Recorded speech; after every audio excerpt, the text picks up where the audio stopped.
بسم اللہ الرحمن الرحیم 30واں پارہ سورہ زلزال۔ اعوذ باللہ من الشیطان الرجیم، بسم اللہ الرحمن الرحیم۔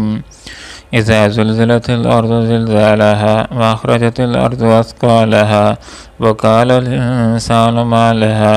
يومئذ تحدث اخبارها بان ربك اوحى لها يومئذ يصدر الناس اشتاتا ليروا اعمالهم فمن يعمل مثقال ذرة خيرا يره ومن يعمل مثقال ذرة شرا يره۔ صدق اللہ العظیم۔ سبحانک لا علم لنا الا ما علمتنا انک انت العلیم الحکیم۔ اذا جب زلزلت ہلا ڈالی جائے گی، الارض زمین، زلزالہا پوری شدت کے ساتھ، واخرجت اور نکال باہر کرے گی، الارض زمین، اثقالہا اپنے بوجھ، وقال اور کہے گا انسان مالہا اس کو کیا ہو گیا ہے، یومئذ اس دن تحدث بیان کرے گی یہ زمین اخبارہا اپنی خبروں کو، بأن کیونکہ ربک تیرے رب نے اوحا حکم کیا ہوگا لہا اس کو ایسا کرنے کا، یومئذ اس دن یسترو نکلیں گے الناس لوگ اشتاتاً گروہ در گروہ،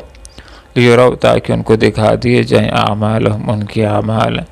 فمن پس جس کسی نے یہ عمل کیا ہوگا مثقال ذرہ ایک ذرے کے برابر بھی، خیرن نیکی کا، یرا اس کو دیکھ لے گا، ومن اور جس نے یہ عمل کیا ہوگا مثقال برابر ذرہ ایک ذرے کے بھی، شرن برائی کا، یرا اس کو دیکھ لے گا۔ آخری پارے کی سورہ زلزال، اس کے اندر اللہ رب العالمین نے قیامت اور اس کے بعد کے مراحل کا تذکرہ کیا ہے۔ انبیاء کی دعوت کے اندر ایک بنیادی دعوت ہوتی ہے کہ لوگوں ایک دن ایسا آنے والا ہے کہ جب اللہ رب العالمین قیامت کے ذریعے سے اس دنیا کو ختم کر ڈالے گا، اس کے بعد اچھے لوگوں کو اچھا بدلہ اور برے لوگوں کو سزا ملے گی۔ تو اکثر لوگ انبیاء کو لاجواب کرنے کے لیے آگے سے یہ بات کہہ دیتے ہیں، وَيَقُولُونَ مَتَىٰ هَٰذَا الْوَعْدُ إِن كُنتُمْ صَادِقِينَ، کہ نبی اس قیامت کے آنے کے وعدے کے اندر سچے ہو تو بتلاؤ یہ قیامت کب آئے گی۔ انبیاء کی طرف سے ان کو یہی جواب ملتا ہے کہ آئے گی، ضرور آئے گی، لیکن اس کا آنے کا وقت کیا ہے، کب ہے، یہ غیب کا علم ہے اور یہ اللہ رب العالمین ہی کو معلوم ہے۔ لیکن قیامت آئے گی، اذا وقعت الواقعہ لیس لوقعتہا کاذبہ، کہ واقع ہونے والی واقعہ ہوگی اور اس کے وقوع کے اندر کوئی شک نہیں ہے، اور قیامت آئے گی، اچانک آئے گی۔ احادیث کا یہ مفہوم ہے کہ جو آدمی جس مصروفیت کے اندر ہوگا اس کو مکمل نہیں کر پائے گا، اس سے استفادہ نہیں کر سکے گا، کہ قیامت واقعہ ہونا شروع ہو جائے گی، نفسی کا ایک عالم شروع ہو جائے گا۔ قیامت 3 مراحل کی پر مشتمل ہو کر کے آئے گی۔ حضرت اسرافیل علیہ السلام جب پہلی دفعہ پھونک ماریں گے تو کائنات ٹوٹنے شروع ہو جائے گی، اذا زلزلت الارض زلزالہا، کہ جب زمین ہلا ڈالی جائے گی پوری شدت کے ساتھ، زمین کے اندر زلزلہ آ جائے گا، پہاڑ دن کی رنگین ان کی طرح اڑنا شروع ہو جائیں گے، سمندروں میں آگ لگ جائے گی، آسمان ٹوٹ پھوٹ کا شکار ہو جائے گا، ستارے بے نور ہو کر کے بکھر جائیں گے، چاند بھی پھٹ جائے گا، اور جن لوگوں کے اوپر قیامت واقع ہوگی ان کی کیفیت قرآن کے اندر کچھ اس طرح مذکور ہے، کأنہم جراد منتشر، گویا کہ وہ بکھری ہوئی ٹڈیاں ہیں۔ اور ایک مقام کے اوپر اللہ رب العالمین نے ارشاد فرمایا، یوم یکون الناس کالفراش المبثوث، کہ اس دن انسان بکھرے ہوئے پروانوں پتنگوں کی طرح ہوں گی۔ اس کے بعد حضرت اسرافیل علیہ السلام جب دوسری دفعہ پھونک ماریں گے تو جتنے جاندار ہیں سارے کے سارے ختم ہو جائیں گے، کل من علیہ فان، ہر کوئی جو زمین کے اوپر فنا ہو جائے گا، وَيَبْقَىٰ وَجْهُ رَبِّكَ ذُو الجلال والاکرام، صرف تیرے رب کی ذات بابرکات باقی رہ جائے گی۔ اور یہ وقت ہوگا کہ جب اللہ تعالیٰ پکارے گا لمن الملک اليوم، آج کس کی بادشاہی ہے، سارے مرے پڑے ہوں گے، سارے گنگ پڑے ہوں گے، اللہ تعالیٰ خود ہی اعلان فرما دے گا للہ الواحد القہار، کہ آج ایک اکیلے اللہ رب العالمین کی بادشاہی ہے اور کسی کی بادشاہی نہیں ہے۔ اس کے بعد حضرت اسرافیل علیہ السلام جب تیسری دفعہ سور پھونکیں گے تو جتنے بھی جاندار اپنی اپنی قبروں سے نکل دیں گے، من الاجداث الی ربہم ینسلون، اپنی اپنی مرگاہوں سے نکل کر کے میدان محشر کی طرف جمع ہونا شروع ہو جائیں گے۔ یہاں پر ذکر فرمایا واخرجت، اور نکال بائل کرے گی الارض زمین اثقالہا، اپنے بوجھ کو۔ یہ جو انسان ہے یہ زمین کے اندر ایک بوجھ ہیں، ان کو نکالے گی، ایک نکل رہا، دوسرے کو دیکھ رہا، دوسرا نکل رہا، یہ سارے نکل رہے ہوں گے زمین سے، اور انسان یہ بھی دیکھے گا کہ زمین اپنے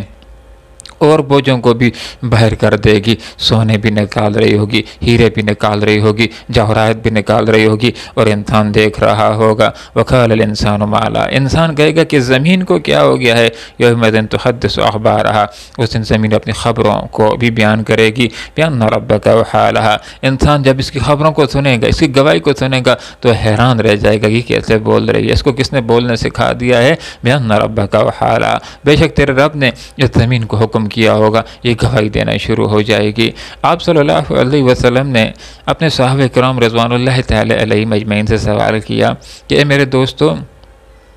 کیا تم جانتے ہو کہ زمین کی خبریں کیا ہیں؟ صحابہ کرام رضوان اللہ تعالی علیہ مجمعین نے جواب دیا کہ اللہ اور اس کا رسول بہتر جانتے ہیں۔ تو آپ صلی اللہ علیہ وسلم نے ارشاد فرمایا کہ زمین کی گواہی یہ ہوگی، زمین کی خبریں یہ ہوگی کہ آخرت کے اندر زمین گواہی دے گی کہ اے اللہ،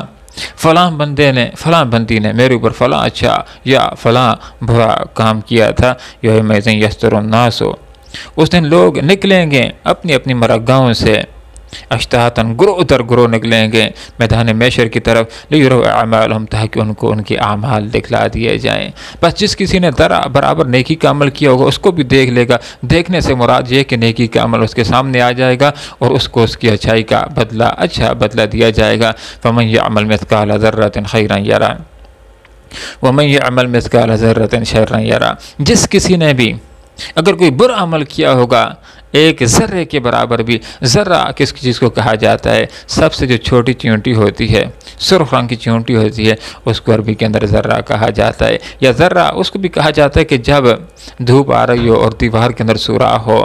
اور اس روشنی کے اندر، شعاع کے اندر جو چھوٹے چھوٹے ذرات اڑ رہے ہوتے ہیں، اس کا جو آخری ٹکڑا ہوتا ہے اس کے ذرے کے ساتھ تعبیر کیا جاتا ہے۔ مفہوم یہ ہے کہ کسی نے چھوٹا سا چھوٹا برائی کا عمل بھی کیا ہوگا، اس کو بھی سامنے دیکھ لے گا، وہ بھی اس کے سامنے آ جائے گا، اس کو بھی اس کی سزا مل کر کے رہے گی۔ ہاں، جس نے گناہ کیا، برائی کا عمل اس نے کیا اور توبہ کر لی تو انشاءاللہ اس کے دیکھنے سے اللہ تعالیٰ اس کو محفوظ رکھے گا، اس کی سزا سے اللہ تعالیٰ اس کو محفوظ رکھے گا۔ تو یہاں پر اللہ رب العالمین نے جو باتیں ہمیں سکھلا دی اور بتلا دی ہیں، اس کے اندر پہلی بات یہ ہے کہ ہمیں یہ بات دل و دماغ کے اندر رکھنی ہے کہ ہم نے دنیا کے اندر جو زندگی گزارنی ہے وہ ایک ذمہ دار کی حیثیت سے گزارنی ہے۔ ہم جو عمل کرتے ہیں، ہم جو کام کرتے ہیں، ہم جو فعل کرتے ہیں، ہمارے اعمال کو اللہ تعالیٰ نے 4 انداز کے اندر محفوظ کرنے کا اہتمام کیا ہے۔ نمبر 1، اللہ رب العالمین کو ہمارے اعمال یاد ہیں، اور نمبر 2، ہمارے اعمال زمین کے اندر محفوظ ہو رہے ہیں، آخرت کے اندر یہ زمین بھی گواہی دے گی کہ اللہ، فلاں بندے نے فلاں وقت میرے اوپر، فلاں بندی نے فلاں وقت میرے اوپر اچھا کام کیا تھا یا برا کام کیا تھا۔ اور تیسرا اہتمام ہمارے اعمال اور ہمارے افعال کو محفوظ کرنے کے لیے جو اللہ رب العالمین نے کیا ہے وہ کرامن کاتبین کی صورت کے اندر جو کندھوں کے اوپر موجود ہیں، انسان جو کچھ کرتا ہے وہ نوٹ کرتے چلے جا رہے ہیں۔ اور چوتھا اہتمام ہمارے اعمال کو محفوظ کرنے کا جو اللہ رب العالمین نے کر رکھا ہے وہ یہ کہ الیوم نختم علی افواہہم وتکلمنا ایدیہم وتشہد ارجلہم بما کانوا یکسبون، کہ آج آخرت کے اندر جو انسان کی زبان ہے، یہ جو جھوٹ بولنے والی ہے، اس کی پر مہر لگا دیں گے اور انسان کے ہاتھ پاؤں، جلد، چمڑا یہ گواہی دینا شروع کر دیں گے کہ یہ ان کے ساتھ کیا کچھ کرتا رہا۔ انسان حیران رہ جائے گا اپنے ہاتھوں اور اپنے چمڑے کی طرف دیکھے گا اور بول دے گا کہ تم میرے خلاف گواہی دے رہے ہو، تو یہ چیزیں کہہ دیں گی کہ آج اسی پروردگار نے ہمیں بولنے کی صلاحیت دی ہے، جس نے زبان کو، جس نے ہر چیز کو بولنے کی صلاحیت دی ہے۔ تو ان آیات بینات کے اندر ہمارے سامنے یہ بات آ جاتی ہے، یہ چھوٹی سے چھوٹی نیکی کا عمل بھی ہو اس کو ہمیں حقیر نہیں سمجھنا ہے، اس کو کرنا ہے، اس کا آخرت کے اندر اجر ملے گا۔ اور آپ صلی اللہ علیہ وسلم نے یہ بھی ارشاد فرمایا کہ تم کسی نیکی کو حقیر نہ سمجھو، اگرچہ وہ اپنے بھائی کے ساتھ مسکراتے چہرے کے ساتھ ملنا ہی کیوں نہ ہو، یا ایک انسان راستے کے اندر چلا جا رہا ہے، راستے کے اندر کوئی کانٹا پڑا ہوا ہے، اس کو انسان ایک طرف کر دے۔ معمولی چھوٹی چھوٹی نیکیوں کو بھی ان کو معمولی نہ سمجھو، اس کی وجہ سے بھی تمہیں رب کی رضا نصیب ہو سکتی ہے، آخرت کے اندر تمہیں جنت نصیب ہو سکتی ہے۔ اور جو چھوٹے چھوٹے گناہ ہیں ان کو بھی حقیر نہ سمجھو کہ اس کی وجہ سے کیا اللہ ناراض ہوگا، یا اس کی وجہ سے کیا دوزخ کے اندر چلے جائیں گے، بلکہ چھوٹے چھوٹے اعمال بھی انسان کے لیے بڑے گناہ کبیرہ بن جاتے ہیں۔ جس وقت انسان گناہ صغیرہ کے اوپر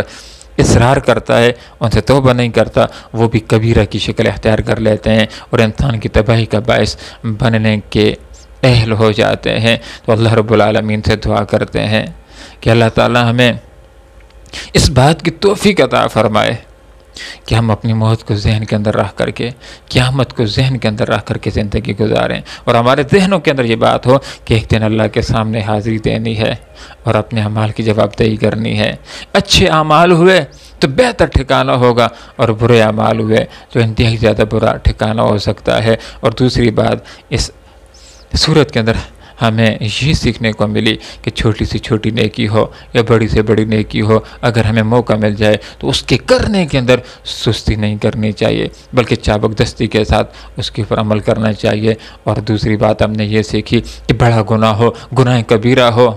اس سے بھی اپنے آپ کو بچانا ہے، یا وہ گناہ کی جس کو لوگ معمولی اور ہلکا اور کم سمجھتے ہیں اس سے بھی اپنے آپ کو بچانا ہے۔ یہ چھوٹے چھوٹے گناہ بھی انسان کی تباہی کا باعث بن سکتے ہیں۔ جس طرح چھوٹی سی آگ کی چنگاری ہوتی ہے پورے جنگل کو جلا کر کے خاکستر بنا سکتی ہے، اسی طرح چھوٹے چھوٹے گناہ کے کام ہمیں ہلاک کرنے کے قابل اور اہل ہو سکتے ہیں۔ اللہ رب العالمین سے دعا کرتے ہیں کہ اللہ تعالیٰ نیکیاں کرنے کی اور ہر طرح کی برائیوں سے چھوٹی میں بڑی ہوں ان سے اللہ تعالیٰ ہمیں بچنے کی توفیق عطا فرمائے۔ وآخر دعوانا ان الحمد للہ رب العالمین۔